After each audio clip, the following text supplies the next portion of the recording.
Hello guys! So for today's reaction, check natin yung Wish Bus performance ni SB19 Style ng Di Ko Masabi. Sa album niyang The Room, ito talaga yung favorite kong kanta. Kasi favorite ko talaga yung mga high notes ni Stell and very emotional kasi yung song and nagustuhan ko rin dito yung music video. So ngayon, excited ako mapanood at mapakinggan yung heavenly voice ng SB19. Tara, sabayan niyo ako.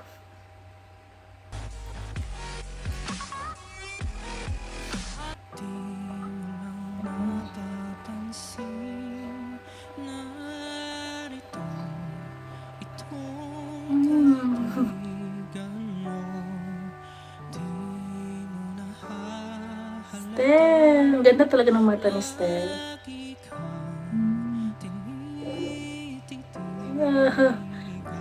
Grabe yung control niya, no?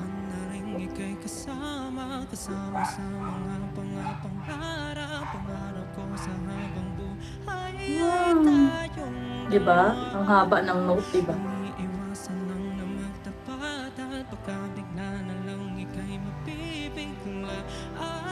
Parang wala talagang difference, no? Yung sa recorded at saka live.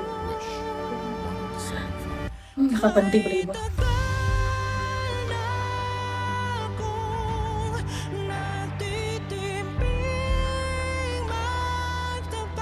Diba? Tingnan nyo si Stel. Parang ang kalmado ng mukha niya eh. Parang wala lang yung ganitong note sa kanya. May mga audience kaya sa labas. Parang hindi pinapakita, no?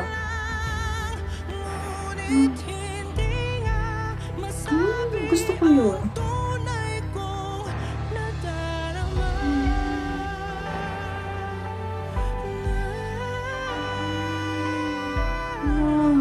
Diba? Pakinggan nyo yung ano niya.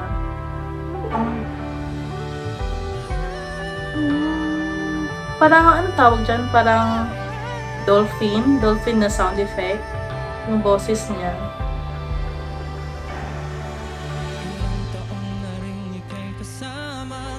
Sa mga pangarap ko sa habang buhay ay tayong dalawa. Iniiwasan lang lumagtapat at pagkabigla na lang ika'y mapipigla at bigla mabago. Ito na.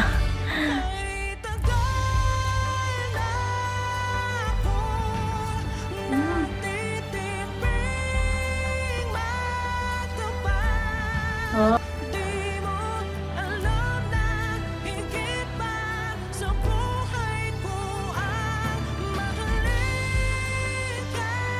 Sa tingin ko, yung maka-cover lang nito, mga Morissette na level, mga ganun, di ba? Kasi super taas kasi ng, ano niya, di ba? Yung note ng kanta.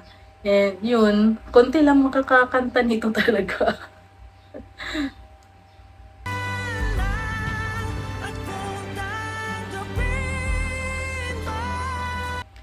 Ay, 'di ba? Nakaupo pa siya. 'Di ba ang hirap daw kumanta ng mataas pag nakaupo kasi yung force ba, hindi mo talaga may pasok sa ano mo, sa diaphragm na tinatawag nila. And mapalabas mo yung mataas na note. 'Di ba? Mahirap daw yung pag nakaupo. Mas madali daw pag nakatayo yung singer. Tingnan nyo si Stell, nakaupo lang. Saka yung ano niya nakikita mo din kasi yung body movement niya, yung kamay niya. Parang 'di ba yung mga singer, ginagamit nila yung body parts nila para i-control yung boses nila o kumuha ng lakas or breathing nila through mga action nila. Si Stell, yung kamay niya lang, then yung face niya. Yun lang first time kong makita talaga si Stell na nakantahin niya ng live yung isa sa mga solo song niya. And dito siya lang mag-isa. And very focused siya, no? Kasi nasanay ako kay Stell na very ano talaga pag nagpo-perform. So ngayon, I'm very serious talaga siya focus. Kasi ang hirap kantahin ng kanta na to.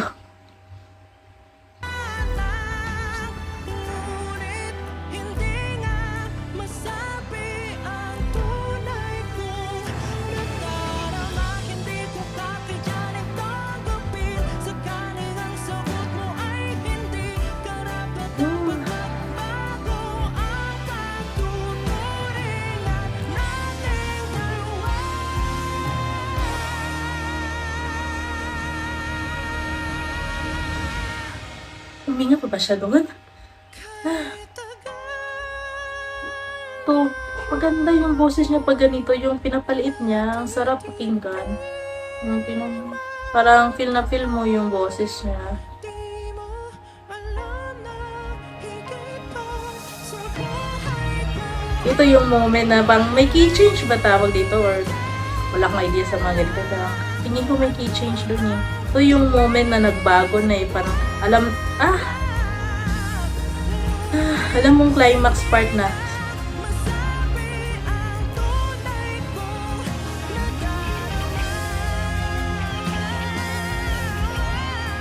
Oh. Gwapo pa din no kasi may ibang singer na pagbibirit yung mukha nila parang hindi na mapinta.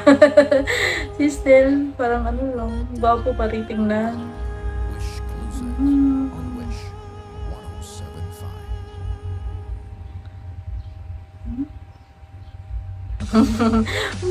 Hindi talaga siya hiningal no kasi may ibang singer na nga parang ganon, nagpabunting hininga, sister parang wala lang, kumanta lang siya kasi sanay na talaga siya na bumirit ng ganon kataas na songs no, paborito niya yan.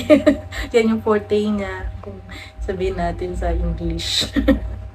So, ayun, si Estelle lang talaga yung nakilala ko na singer na hindi ako takot na baka sa isang performance ay pumiyok siya o hindi ma-reach yung nota, mga ganun bang mga incidents, di ba? Meron talaga. Pero hindi ko pa talaga nakikita o narinig na nangyari yung ganon kay Stel. Kaya very confident talaga ako sa kanya habang siya nagpo-perform. Alam ko 100% talaga binibigay niya every performance, diba? Nakikita natin sa mga works niya kasi yun talaga kasi alam ko dancing daw yung gusto niya, yun yung kumanta, pero ayun wala ka nang magagawa, Stel. Marami nang nagkagusto sa'yo at humahanga sa'yo bilang singer. So, ayun, that's it guys for this reaction. Sana nag-enjoy kayo. And see you next time. If you have recommendation, please leave in the comment. And please also like this video and you can subscribe to my channel. Thank you very much. Bye-bye.